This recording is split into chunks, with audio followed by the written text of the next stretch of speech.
नमस्कार मित्रांनो, आज आपण ज्या औषधाबद्दल माहिती घेणार आहोत त्या औषधाचं नाव आहे आसाराम. हे आसाराम नावाचं जे औषध आहे हे व्हेजिटेबल किंगडममधील एक होमिओपॅथिक औषध आहे. हे वनस्पतीपासून तयार झालेलं औषध आहे आसाराम.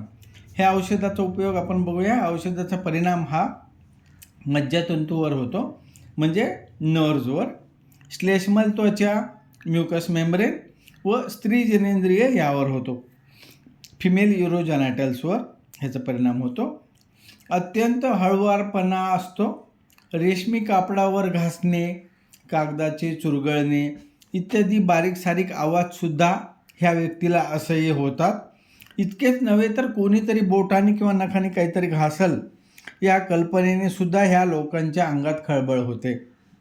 जेव्हा आपण भांडे घासताना तवा किंवा एखादी परात वगैरे विटकरीनं घासत असतो तर त्याचा जो खरखर आवाज येतो किंवा एखादा टेबल सरकवताना जो खरखर आवाज येतो तो आवाज ह्या लोकांना बिलकुल सहन होत नाही. सर्व अंगात यांच्या एक प्रकारची शिरशिरी येते. तर थोडं जरी स्क्रॅचिंगचा आवाज असेल, घर्षणाचा आवाज असेल, त्याला हे लोक खूप सेन्सिटिव्ह असतात. थेरिडिऑनमध्ये पण असंच आहे. पण थेरिडिऑनचा जो पेशंट आहे तो आवाज जर खूप मोठ्याने येत असेल तर तो त्याच्या डोक्यात जातो असं वाटतं आणि तो त्याची कानं दोन्ही बोटाने बंद करतो. ह्या ठिकाणी तसं नाही आहे.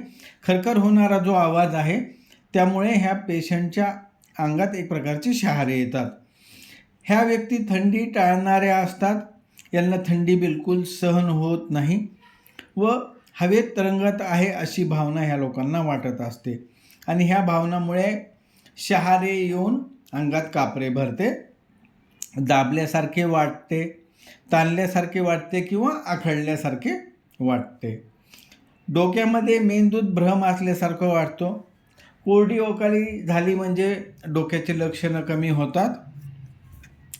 दाबल्यासारखे डोके दुखते, आतडे ताणल्यासारखे वाटतात, केस विंचरलेले या लोकांना सहन होत नाही. कानामध्ये आवाजाने कान दुखतात, कानात बूच बसवल्यासारखे वाटते, चेहरा गरम झाल्यासारखा वाटतो, गार पाण्याने चेहरा धुतल्यानंतर बरा वाटतो. बेलाडोनामध्ये पण चेहरा गरम झाल्यासारखा वाटतो, पण तो फ्लश्ड रेड फेस असतो, म्हणजे कंजेशन असतं. बेलाडोना ह्या व्यक्तीचा चेहरा गरम तर वाटतोच, पण तो चेहरा दिसायला प्रथमदर्शनी लाल दिसतो किंवा इन्फ्लेम्ड असल्यासारखं एक प्रकारचा रेडनेस बेलाडोनामध्ये आहे, तो ह्यामध्ये नाही आहे. आणि ह्या आसाराम व्यक्तीला गार पाण्याने चेहरा धुतल्यानंतर बरे वाटते. तोंडात लाळ खूप येत असते, तोंडात लाळ साचते व मळमळ होते. तोंडात लाळ साचणे हे मर्क्युरियस मर्कसॉलमध्ये पण आहे, पण मर्क्युरियसमध्ये तोंडात लाळ सुटल्यामुळे मळमळ होत नाही. ह्या लोकांना तोंडात लाळ सुटून मळमळ होते व ती लाळ गार वाटते. तंबाखू ओढताना त्याची चव कडू लागते. उदर भागात पोटात बुळबुळीत धागे असलेले किंवा पिवळे शेंबड्यासारखे स्टूल असते. खाल्ल्यानंतर लगेचच टॉयलेटला जावे असे वाटते.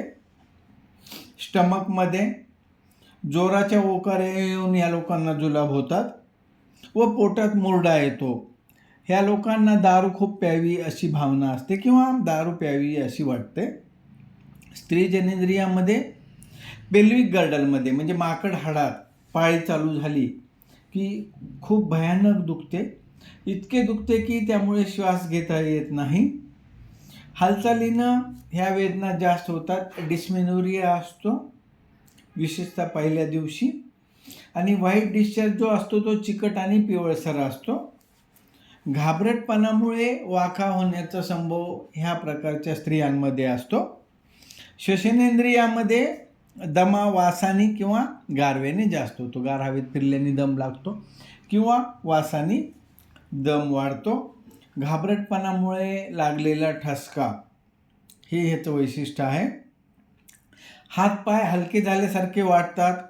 गुडघ्याच्या वाटीत गुडगुड असा आवाज होतो व चालताना अशक्तपणामुळं झोकांडे जातात. चालताना जे झोकांडे जातात ते अशक्तपणामुळं आहेत. पाठ अतिशय ठणकत असते. इतकी ठणक असते पाठीमध्ये की श्वास घेवत नाही. तशाच प्रकारे डिस्मेनोरियामध्ये पण श्वास घेवत नाही. मग जेव्हा जेव्हा वेदना असतात तेव्हा तेव्हा ह्या लोकांना श्वास घेवत नाही असं वैशिष्ट्य आहे. हालचाल करायला नको वाटते. ज्वर तापीमध्ये अंग घाण झाल्यासारखे वाटते.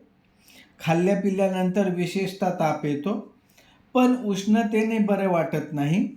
घामाचा वास आंबूस असतो आणि घाम खूप सहज येतो.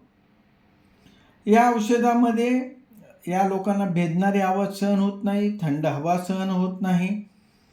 भावनेमुळे आजार वाढतात. कोरड्या हवेत पण त्रास होतो. कोरड्या ओकाऱ्या येतात. या लोकांना गार पाण्याने दुखणारा भाग जर धुतला तर बरे वाटते, विशेषतः चेहरा, डोळे वगैरे.